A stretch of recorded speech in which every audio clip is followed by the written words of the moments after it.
ప్రభుత్వం ఎన్నికలకు ముందు వీవోఏలకు ఇచ్చిన హామీలను నెరవేర్చాలని కోరుతూ సమ్మె బాట చేపట్టారు. అలాగే అధ్యక్షుడు సాయిలు మాట్లాడుతూ మేము అధికారంలోకి వస్తే కనీస వేతనం 26,000 ఇస్తామని హామీ ఇవ్వడం జరిగింది. ఇదే విషయంపై ప్రభుత్వంతో పలుమార్లు విన్నవించినప్పటికీ ఎటువంటి స్పందన లేదు. ఆ రోజు ప్రతిపక్షంలో ఉన్నప్పుడు ఈ రోజు తెలంగాణ గ్రామీణాభివృద్ధి శాఖ మంత్రిగా ఉన్న ధనశ్రీ అనసూయ సీతక్క అసెంబ్లీ సాక్షిగా వీవోఏలతో వెట్టి చాకిరీ చేయించుకుంటున్నారు. వీవోఏల కుటుంబాలకు 26,000 రూపాయల వేతనాన్ని ప్రభుత్వం ఇవ్వాలని డిమాండ్ చేశారు. కానీ ఈ రోజు తాను అధికారంలోకి వచ్చిన తర్వాత 18,000 మంది వీవోఏల బ్రతుకులు మారుతాయని కోటి ఆశలతో ఎదురు చూడడం జరిగింది. కానీ ఈ రోజు గ్రామీణాభివృద్ధి శాఖ మంత్రిగా ఉంటూ ప్రభుత్వం ఏర్పడి 2 సంవత్సరాలు గడుస్తున్నా కనీసం సమస్యలను కూడా పట్టించుకున్న పాపాన పోలేదు. ఈ ప్రభుత్వంలో 1,000,000 మంది మహిళలను కోటీశ్వరులు చేయాలనే లక్ష్యంతో ముందుకు వెళ్తా ఉంది. కానీ ఆ 1,000,000 మంది బతుకులను బాగు చేసే వీవోఏలకు మాత్రం ఈ ప్రభుత్వం పట్టించుకునే పాపాన పోలేదు. పనుల మీద పనులు చెబుతూ పని భారాన్ని పెంచుతుంది తప్ప వేతనాలు పెంచడం లేదు. మొన్నటికి మొన్న సెర్ఫ్ సీఈఓ గ్రామ సంఘాలు లాభాల్లో ఉంటే అందులో నుండి 25,000 వరకు వేతనం తీసుకోవచ్చని సమ్మెను నీరుగార్చడం కొరకు జీవోను ఇవ్వడం జరిగింది. కానీ మేము ప్రభుత్వాన్ని ఒకటే కోరుతా ఉన్నాం, గ్రామ సంఘాల నుండి వేతనం కాదు, మాకు సెర్ఫ్ నుండి వేతనం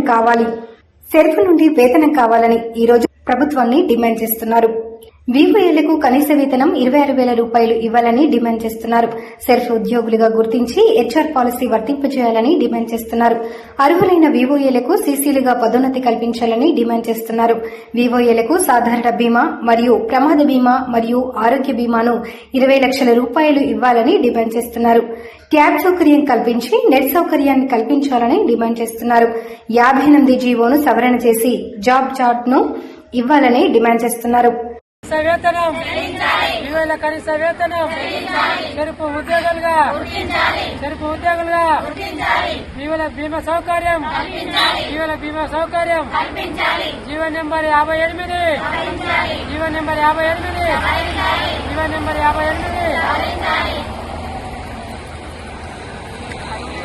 అర్హులైన సీసీలా గుర్తించాలి. అర్హులైన వీవోలకు వీవోల ఐక్యత చెరుపు ఉద్యోగులుగా కనీస వేతనం బీమా సౌకర్యం 58 జీవోను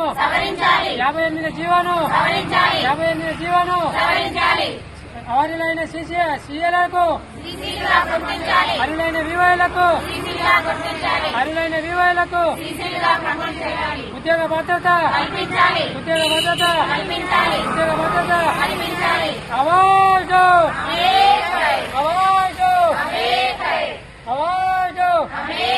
వీవోల ఐక్యత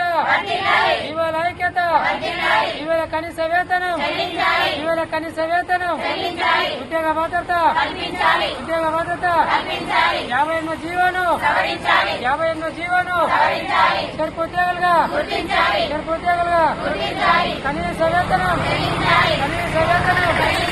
బీమా సౌకర్యం రైట్ స్టార్ట్ అవసరం పట్టు సైడ్ పట్టు 4/5/2026 రోజున సెక్రటరీ గారు 18,000 మంది వీవోఏ సమస్య పరిష్కరించాలని ప్రభుత్వము ఈ కాంగ్రెస్ ప్రభుత్వము అధికారంలో రాకముందు వీవోఏలకు 26,000 కనీస వేతనం చెల్లిస్తారని హామీ ఇచ్చారు. తర్వాత ప్రభుత్వం అమల్లోకి వచ్చిన తర్వాత మేము వీవోఏలను చాలాసార్లు ప్రభుత్వానికి మా సమస్యల గురించి విన్నవించుకున్నాము. కానీ ఎటువంటి ప్రయోజనం లేదు. పంచాయతీరాజ్ శాఖ మంత్రి సీతక్క గారు తన అధికారంలో లేకముందు ఎమ్మెల్యేగా ఉన్నప్పుడు అసెంబ్లీ సాక్షిగా వీవోఏలతో వెట్టి చేయించుకుంటున్నారు. 26,000 కనీస వేతనం ఇవ్వాలని అసెంబ్లీ సాక్షిగా కోరారు.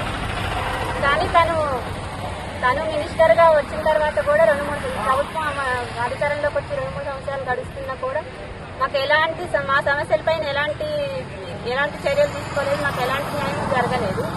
కానీ ప్రభుత్వం అధికారంలోకి వచ్చిన తర్వాత పని భారం పెరిగింది. మళ్ళీ కోటి మంది మహిళలను కోటీశ్వరులుగా చేయాలి అనే ఉద్దేశంతో ప్రభుత్వం ముందుకు పోతా ఉంది. కానీ కోటి మంది మహిళలను కోటీశ్వరులను చేయాలనే లక్ష్యంతో పోతున్నప్పుడు దాంట్లో కీలక పాత్ర వహించేవి వివోఏలు.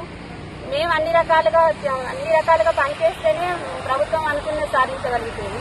కానీ కీలక పాత్ర వహించే మా వివోఏలకే కనీస వేతనం కానీ మా సమస్యల గురించి ఎలాంటి స్పందన లేదు.